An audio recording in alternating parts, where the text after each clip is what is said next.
Lil Baby has lived the phenomenon of a grass to grace success story, but his past life is one that nobody really talks about. The Atlanta rapper has released several hit songs throughout his career, from Yes Indeed featuring Drake to Drip Too Hard featuring Gunna. He's become a certified multi-platinum artist. However, hidden behind his numerous successes is the story of an artist who followed a dark path early in life, Criminal Mind. Dominique Jones, better known as Lil Baby, grew up with his mother and two sisters in the Oakland City neighborhood of the southwest side of Atlanta, Georgia. His father had abandoned the family when he was 2 years old. From an early age, Lil Baby led a secret life on the streets of Atlanta, getting involved in burglary and drugs with his friends. However, at the age of 12, when he and his friends were about to break into a house along their neighborhood, the police pulled up all of a sudden. After determining that they were about to rob the house, the police arrested Baby and his friends. Since he was 12 years old, he was sent to a juvenile detention center. He would spend only 10 days in juvie before getting released. At this point, instead of turning a new leaf, Baby became less secretive about his after-school activities. He was more interested in making a quick buck from selling drugs. Of course, this meant he had to be absent from school on several occasions. Baby claims he was academically sound while in high school, but that he got involved in too many problems that got him suspended too often. Although he denied being at fault, Baby claimed he got locked up in high school after he was allegedly caught on camera throwing a chair during a school fight. He would later drop out of high school in 9th grade and become fully involved in the streets. This got him into trouble with the law on many occasions, and that meant he had to spend his 16th and 17th birthdays in and out of jail for drugs and gun charges. At 17, Lil Baby was a regular presence in the studio of Atlanta-based Quality Control Records as a drug dealer. The label founder, Kevin Coach K. Lee, was fascinated by the stories Baby had to tell and tried to encourage him to start rapping. Coach K would ask him, "Baby, man, why don't you rap? Like, you got the swag, you got the lingo, you get the respect around the city from the east side to the west side to the south side. Why don't you rap?" To which Lil Baby would simply reply, "Coach, I'm a street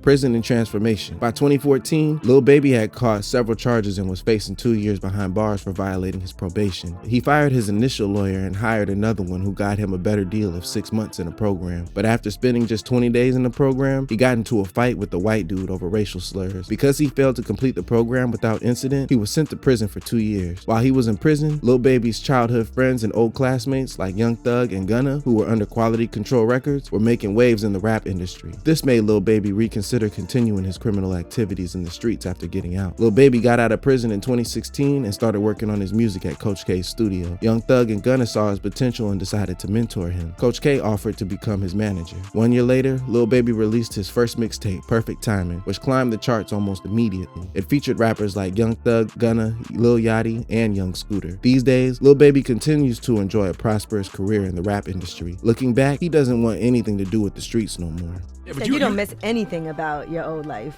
Hell no, at all. Like, nothing.